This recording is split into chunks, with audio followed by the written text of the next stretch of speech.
First வந்து எல்லாருக்கும் good afternoon. First வந்து அப்பா அம்மாவுக்கு தான் தேங்க்ஸ் சொல்லணும். ஏன்னா எனக்கு வந்து ஒரு 25 இயர்ஸ் ஆயிடுச்சு.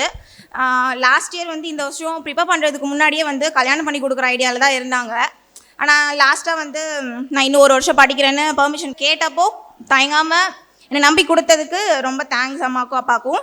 அப்புறம் வந்து ராஜா சாருக்கு வந்து ரொம்ப தேங்க்ஸ். அப்புறம் வந்து லைஃப்பில் நம்ம என்ன சம்பாரிச்சாலும் சம்பாதிக்கலனாலும் நல்ல ஃப்ரெண்ட்ஸ் சம்பாரிச்சிக்கிறது ரொம்ப முக்கியம். ஸோ நான் வந்து 2019 பாஸ்ட் அவுட். அப்போலேருந்து இப்போ வரைக்கும் என் கூடயே ட்ராவல் பண்ணியோட ஃப்ரெண்ட்ஸ்க்கு ரொம்ப கிரேட்ஃபுல்லாக ஃபீல் பண்ணுறேன். பிகாஸ் அவங்க வந்து நான் உடஞ்சி போய் உட்காரப்போ எல்லாமே வந்து உன்னால் முடியும், இவ்வளோ தூரம் வந்துட்டேன் நீ இன்னும் கொஞ்சம் தான் அப்படின்னு சொல்லி தூக்கி விட்டதுக்கு ரொம்ப கிரேட்ஃபுல்லாக ஃபீல் பண்ணுறேன். ஸோ நேம் மென்ஷன் பண்ணோம், கனிமொழி, திவ்யா. எங்கள் இன்ஸ்டியூட்டுக்கு முக்கியமாக வர்றதுக்கு காரணமாக வந்து ஜீவா, சந்தோஷ், மாணிக்கோ, ராஷ்வன், சந்துருலாம் நான் பயங்கரமாக புலம்புவேன். அவன் வந்து எல்லா புலம்பலையும் அவன் கேட்டிருக்கான். அப்புறம் விஜய், எல்லாருமே வந்து ஒவ்வொரு மூமெண்ட்லேயும் வந்து அவங்க கூட இருந்திருக்காங்க. அவங்க பண்ண ஹெல்ப்லாம் வந்து எக்ஸ்ப்ரெஸே பண்ண முடியாது. அப்புறம் வந்து இந்த ஜேர்னி வந்து எனக்கு ரொம்ப டிஃபிகல்ட்டும் கூட. பிகாஸ் வீட்டில் இருந்து படிக்கிறனால வந்து நிறைய ஸ்ட்ரகிள்ஸ் நம்ம ஃபேஸ் பண்ணுவோம். மென்டலாக வந்து ரொம்ப ஸ்ட்ராங்காக இருக்கணும். பிகாஸ் அம்மா அப்பா படுற கஷ்டம், ஃபினான்ஷியலாக பார்க்குற எல்லா கஷ்டம், அப்புறம் வந்து வீட்டில் வேலை செஞ்சுட்டே படிக்கிறது எல்லாமே வந்து பார்த்துட்டே தான் நான் வந்து படித்தேன். ஸோ அதனால கூட எனக்கு 4 வருஷம் ஆயிருக்கலாம். ஸோ அப்புறம் வந்து ஒரு விஷயம் வந்து இங்கே நிறைய பேரால் கனெக்ட் பண்ணிக்க முடியும். என்னென்னா நிறைய பேரண்ட்ஸ் வந்து இங்கே மிடில் கிளாஸ் ஃபேமிலியே தான் இருக்காங்க. நான் நிறைய பேரை பார்த்துருக்கேன். அவங்க அம்மா அப்பா வந்து எவ்வளோ கஷ்டப்பட்டாலும் நம்ம பிள்ளைங்களுக்கு வந்து நம்ம பட்ட கஷ்டம் வந்து படக்கூடாது, நமக்கு கிடைக்காத வாய்ப்பு எல்லாமே வந்து அவங்க பிள்ளைங்களுக்கு கிடைக்கணும்னு நினச்சி போராடுறவங்களுக்கு வந்து எந்த ஒரு ஸ்டேஜும் வந்து ஒரு ரெக்கக்னிஷனே கொடுக்காது. ஸோ அந்த மாதிரி தான் என் அம்மா அப்பாவும். என் அப்பா வந்து மெக்கானிக் தான். அவர் வந்து இரும்பு கையில் பிடிச்சி 30 வருஷம் ஆகுது. அவர் செஞ்ச வேலையை வந்து ஒரு நாள் கூட என்னாலையும் சரி என் அப்பாவாலையும். பெற்றோரை மேடைக்கு வருமாறு அன்புடன் கேட்டுக்கொள்கிறோம். அவர் வந்து ஒரு நாள் அவர் செய்கிற வேலையை வந்து என்னாலையும் தம்பியாலையும் செய்ய முடியாது. நிறைய வாரி நான் அழுதுருக்கேன் அவர் செய்கிற வேலையெல்லாம் பார்க்குறப்போ. இவ்வளோ வெயிட்டு தூக்கி பஸ்ஸு கடியில், லாரி கடியில், வெயிலில் வேலை செய்கிறப்பெல்லாம் எனக்கு அப்படியே ரொம்ப கஷ்டமாக இருக்கும். அது எக்ஸ்ப்ரெஸே பண்ண முடியாது.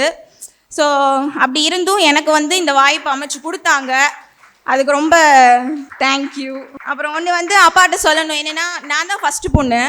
இப்போ எனக்கு ஒரு அண்ணா இருந்தானா கண்டிப்பாக வந்து நான் வந்து உங்களுக்கு அப்புறம் பார்த்துக்கிறேன் அப்படின்னு சொல்லுவான்.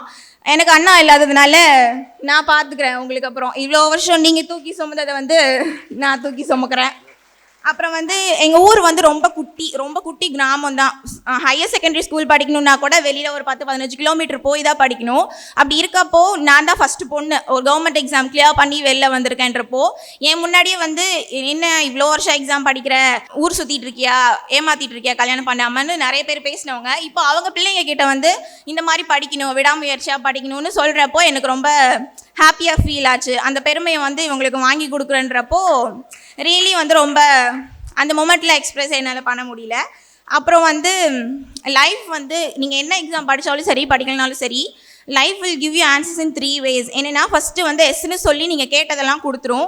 செகண்ட் வந்து நோன்னு சொல்லி வில் கிவ் யூ பெட்டர்.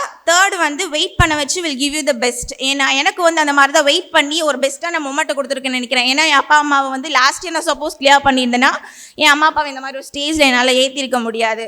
அப்புறம் வந்து படிக்கிறவங்களுக்கு வந்து ஒரு மோட்டிவேஷனை வந்து வெளியில் தேடாதீங்க. உங்கள் அம்மா அப்பா தான் ஒரு பெரிய மோட்டிவேஷன். எனக்கு அப்படி தான் என் அம்மா அப்பா.